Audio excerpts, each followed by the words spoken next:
Well, it's about time you got here, Costello. This is going to be a big night on our program. I've invited Rudy Vallee to be our guest. Rudy Vallee? Yep. But his program follows our program.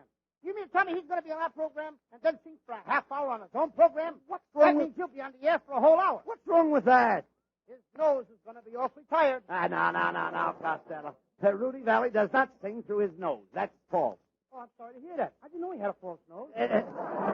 He hasn't got a false nose. It's the rumor that's false. Rumor is false? Certainly.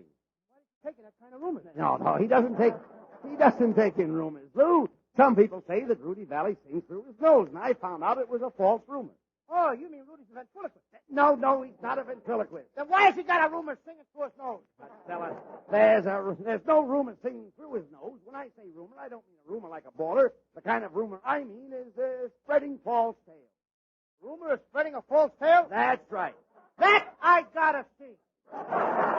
See what? I'd like to see Vallee singing through his false nose while his rumor sits there wagging his false tail. Look, Costello, for the last time I'm trying to tell you there's a false tail on Vallee's nose. Oh, now he's got a tail on his nose. Costello, please. Who's he rooming with? Mickey Mouse? Will you stop talking like an idiot? Look, Abbott, tell me one thing. Rudy Vallee's got a nose, hasn't he? Yes. And he sings through his nose, don't he? No, that's a rumor. Does the rumor sing? No. Then what is he doing in his nose? The rumor is not in his nose. The rumor is on his nose. Where some people won't go to find a place to live. Quiet. Stay quiet, Costello. Now, that may be Rudy Vallee now. Come in. Good evening, gentlemen. I am Professor Melonhead. Melonhead, eh? And you look it, too. Hey, Abbott, tap this guy on the skull and see if he's right. Costello, behave yourself. What can we do for you, Professor? I, sir, am Mr. Rudy Vallee's trusted advisor. Yes, sir, it is my duty to investigate the mentality of those with whom Mr. Vallee comes in contact. You see, Mr. Vallee only associates with eyebrows. Eyebrows? Yes. I can see that. Your brow runs all the way back to the back of your neck. That is a beautiful head of skin. All right. Please, Who tightens it for you? Costello, please. I Just should say who shines it. never mind that, please. It's a lovely polish. All right. The man is bald. That's not his fault. Just what do you have in mind? Yes. Not only bald, but bold. All right, bold. All right. He's a bold. Yes. Something else. He's a professor. Yes. By the way, what do you have in mind, Professor Melonhead? I have come here expressly to improve Mr. Lou Costello's diction so that he will be fit to converse with Mr. Vallee. Now, you, sir, I know. You're Mr. Bud Abbott, right? Mm-hmm. Well, if you know him, then you should know me. Oh, of course I know you. I never forget what is that thing? Oh, a face, of course. You see, my dear boy, you are proof positive of the Darwinian theory of evolution. And I'll prove it to you. First, in evolution came what? The primeval ooze, then the amoeba, then the ape, chimpanzee, orangutan, gorilla, then the Pithecanthropus erectus, then the Neanderthal man, the Java man, the Cro-Magnon man, the Mystic link, then you, and then the human race. Abbott, I am about to plug a melon. Professor, I'm afraid that Costello resents your remarks. He's right. Abbott is absolutely right. I resemble those remarks. Resemble, my, what English. And you expect to entertain Mr. Vallee, a man of infinite culture, the antithesis of everything you misrepresent, resemble. The moment I use polysyllabic conversation, Mr. Costello, you commit a faux pas. Why do you attempt intelligent repartee in the extemporaneous manner when your intelligence quotient is -0, sir? Why don't you admit to the status of a non-compass mentis non-entity? That's a lie! I never sing with the bathroom door without unless it's locked or unlocked or something. Mr. Costello, that is a deliberate misconception, and I accentuate the positive. Why, any word of more than one syllable ruins your equilibrium. Costello, you don't even know what a syllable is, do you? Yes, sir. Do you know what a syllable is? Yes. Well, tell us, what's a syllable? I'll give you a chance to tell us. What's a syllable? Now, speak right up and tell it is gentlemen. A syllable. Everybody knows what it is. Now, we want to know whether you know what it is or not. I know what it is. That's fine. Go ahead and speak up. Now, take your time. Don't rush. A syllable. Don't hurry yourself now. A syllable. You do know what it is, of course. Well, let me say it! That's it. One word at a time. I'm talking too much, ain't I? Go ahead. Tell the folks what's a syllable. You don't mind if I get a word in here, do you? Look, go ahead. I'm kind of gabby, ain't I? All right. Now, what is a syllable? A syllable is a sound, right? See what I mean? Yes. A sound formed by letters of the alphabet placed in juxtaposition one to the other. Now, how many letters in the alphabet? Do you know? It's about, No, there's not about. There's a definite number. How many letters in the alphabet? 35, maybe? No. 34? No, there are not 34. Now, for example, let's go right here. Now, the letters of the alphabet placed in juxtaposition form what? They form syllables, right? Now, how many syllables in a one-syllable word? One. A two-syllable word? Two. A four-syllable word? Three. No. The middle syllable of four. What's the middle syllable in the four-syllable word? Middle syllable? The middle syllable. What is it? That's, The middle syllable? That's- There is no middle syllable. I'll put one there. That's the trouble with you, Mr. Costello, you see? The trouble is your enunciation, your grammatical construction. When you put the past participle in the subjunctive mood, you inadvertently split your infinitive. Now, when you split the infinitive, what happens to your predicate? You pulled the predicate down so the infinitive won't show. I'll tell you, my dear boy, in 2 words, exactly what's wrong with Lou Costello. Your reasoning capacity is infinitesimally inadequate. You're becoming more and more ridiculously insipid every moment, and your inherent miscalculations. Together with that, you have a very irascible way of displaying before cultured ladies and gentlemen your inveterate propensities and your ridiculous idiosyncrasy. You cause chagrin and consternation, I may say, amongst your most ubiquitous friends, if you should happen to be possessed of a friend, which I doubt. Now, do you know what you are? Yes. What? I'm a period to a lousy conversation. Come in. Mr. Gordon, are you the Costellos Mr. Vallee is working with tonight? Yes, I'm Bud Abbott, and this is my partner, Lou Costello. All right, boys, bring in the screen and place it in front of Abbott and Costello. Wait a minute, lady. What's the idea of putting us behind a screen? It's made of antiseptic gauze. Mr. Vallee doesn't want to be contaminated by you two bums. Who does that guy Vallee think he is? He must think he's Artinus. Artinus? What is Artinus? An actor, spelled backwards. Costello, you're jealous of Rudy because he's a great ladies' man. And by the way, I got to talk to him about that, too, Abbott. What do you mean? He's just stealing my women. Stealing your women? Yes, I don't mind him grabbing off those 18-year-old girls.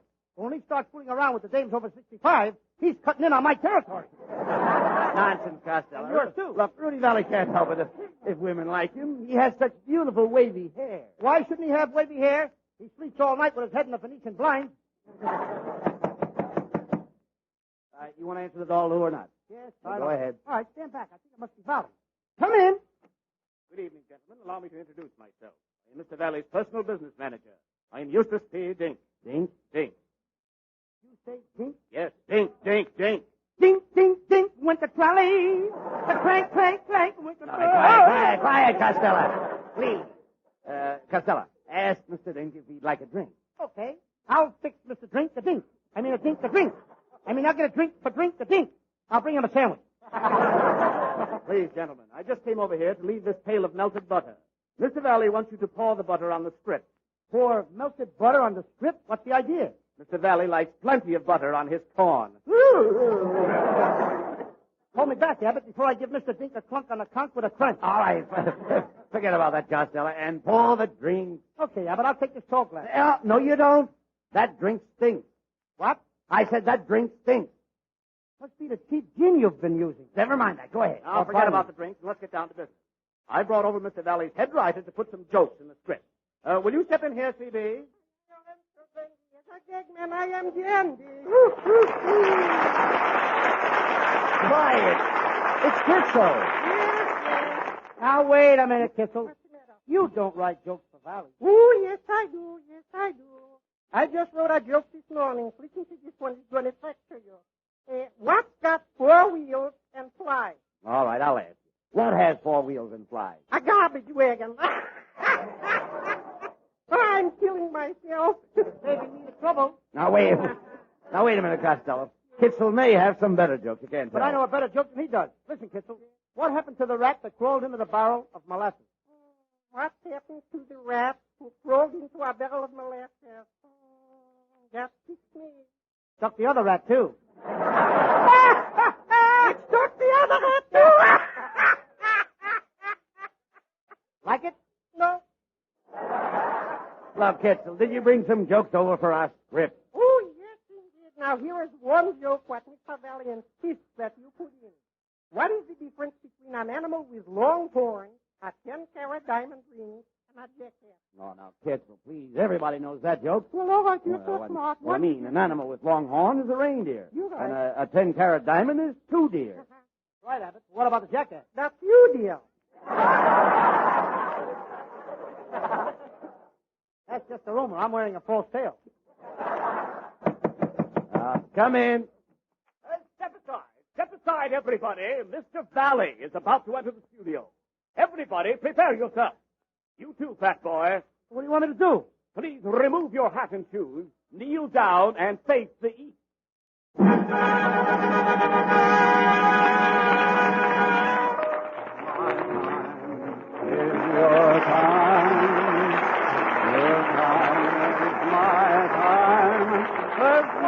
cut it out?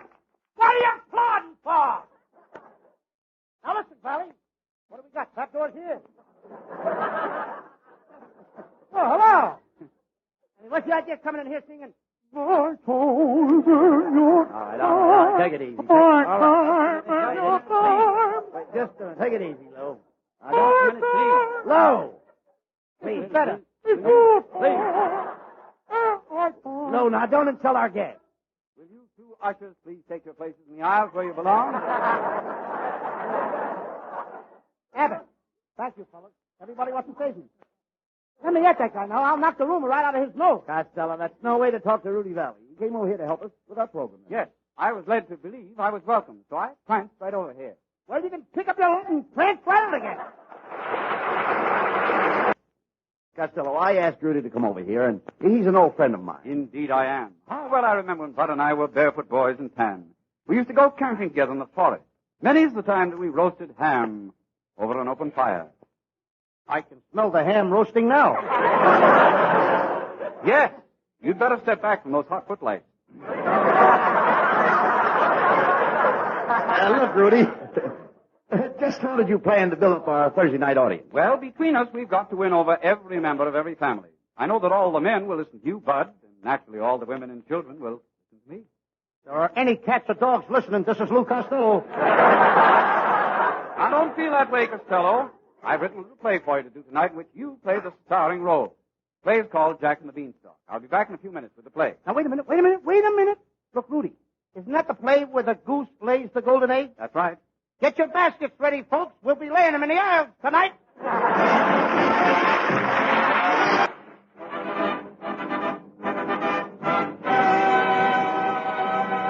Ladies and gentlemen, we now present a stirring drama entitled Jack and the Beanstalk, starring Lou Costello in the title role, assisted by Rudy Vallee and Bud Abbott. As Costello is the head man, he naturally gets the fat part. And let us listen to this fat head. All right, Costello, take your place at the microphone while Rudy sets the scene. Sweet of you, Bud, to ask me to set the scene. I didn't come over here for that purpose. Costello is the star of the play, but of course, if you insist. Who's insisting? Thank you. Remember, Costello, I'm only here to help you. Now let's get on to the story. Ladies and gentlemen, once upon a time there lived a poor old lady and her son, Jack. That's me, folks. I'm the star. That's right. Jack and his mother had no food to eat in the house, so Jack's mother said to him, Jack, my son, we have nothing to eat and we have no money. Just a minute, Rudy. Are you playing a part of my mother? Of course, Costello. Anything to help you out. Oh, for a minute I thought you was butting into my play. Oh. Okay. Now the mother goes on to say, Jack, my son, to take out a cow into the city and sell it, we need the money. So little Jack goes trudging down the road with the cow. Plump, plump, plump, moo, moo, moo. Now, wait a minute. Are you doing a sound effects, too? Certainly. I'm here to help you. I'm putting you across. You're putting me across the barrel. When the light talk. Be patient, Costello. You'll be on in a minute. Get me on while I'm still young. All right. Now, as Jack trudges down the road with the cow, he meets a funny old man who stops him and says, Good morning, Jack. How'd you feel this fine morning? I feel... You're looking good, too. What have you got there in the end of that rope? It's a cow, eh? Pretty good full-looking cow. Reminds me of the cow I used to have. She gave buttermilk, of course. What else can a poor cow give but her milk? What kind of a cow is it, son? Don't tell me it's a Jersey cow. I can tell by her license plate. I'm killing the people. And you're murdering me, too. Abbott, will you get the guy out of here? Stella, please don't interrupt me while I'm speaking. More repulsive than my Uncle Artie Stebbins. Costello, Rudy is only here to help you. Now, let's get back to the story. Okay. Now, my mother told me to take this cow. Please, Costello, the old man isn't through speaking. I'm sorry, I talk too much. Excuse me. I'm as bad as that secretary you sent over. Oh, that's all right. Now, son, let's get down to business. What do you aim to do with that cow? Sell it. Do what? Sell it.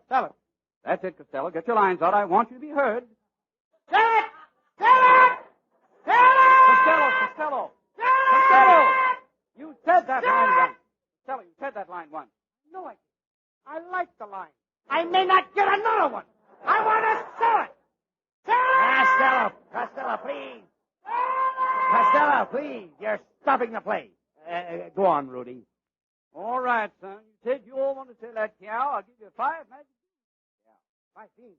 My mother will kill me if I only bring home 5 beans. Just a moment. Who's playing the part of your mother? You are. Well, if I'm your mother, am I going to kill you? No. I'm going to here to help you. I'm your friend. I'd like to have you for a dead cousin. Well, anyway, Jack takes the 5 magic beans and trudges back to his house. Plump, plump, plump. Cow goes away with the old man. Moo, moo, moo. Cow's got more lines than me. Costello, please. You be quiet. Go ahead, put something in here Never mind, for me. be quiet. When Jack's mother discovers that he stole the cow for 5 beans, she throws the beans out the window, not realizing their magic power. Then sends Jack to bed without his supper. The little fellow climbs into bed. Wait a minute. Before I climb into bed, I got to take off my shoes. 1, 2, 3. Costello, do you wear 3 shoes? Yeah, since my last line, I grew another foot. Now, Abbott, all these people out here, they come to see me. When do I start to do some acting? Right now. You wake up in the morning, look out the window. That's a nice piece of business. The magic beans your mother threw out the window have grown into a huge beanstalk that reaches up into the sky. Now, Costello, this is your big moment. Ladies and gentlemen, Mr. Costello will now climb the beanstalk. Oh, boy. At last I'm going to act. Here I go.